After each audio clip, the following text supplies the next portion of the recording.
लोकसभा निवडणुकीसंदर्भात महत्त्वाची बातमी आहे।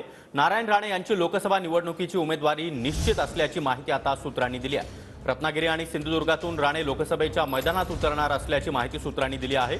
पक्षाच्या वरिष्ठांसोबत बोलल्यानंतर मी निर्णय घेणार, या बातमीनंतर आता नारायण राणे ही प्रतिक्रिया दिली आहे। मी लोकसभेसाठी उभा राहिलो तर देशाला आणि सर्वांनाच कळेल असं देखील राणे यांनी म्हटलंय। तर कोकणामध्ये कुणीही लढू द्या, विजय शिवसेनेचाच होणार, नारायण राणेंच्या लोकसभा उमेदवारीवरून संजय राऊतांनी टीका केली आहे।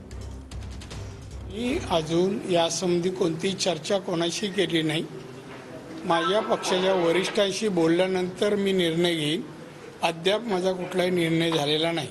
मी काही सांगणार नाही याच्यावर। मी तुम्हाला अगोदर बोललो आणि हा विषय असतो तर मी थांबलो पण नसतो तुमच्यासाठी। हा नारायण राणे उभं राहिलं तर काय सगळ्यांनाच कळणार, देशात कळणार। तुम्हाला काय देशात म्हणजे कोणाला सांगायचं तर सांगून टाका। नाव अधिकृत नाही। नारायण राणे यांच्याविषयी एवढंच माझ्याकडे माहिती आहे की ते वारंवार मीडियासमोर सांगत होते की माझ्याला लढण्याची इच्छा नाही। आता ज्यांना लढण्याचीच इच्छा नाही त्यांना जर लढवत असतील तर त्याच्यावरती मी काय मत व्यक्त करणार। पण कोकणामध्ये म्हणजे सिंधुदुर्ग, रत्नागिरी, रायगड कोणी लढलं आमच्यासमोर तरी विजय हा शिवसेनेचाच होणार आहे हे सगळ्यांना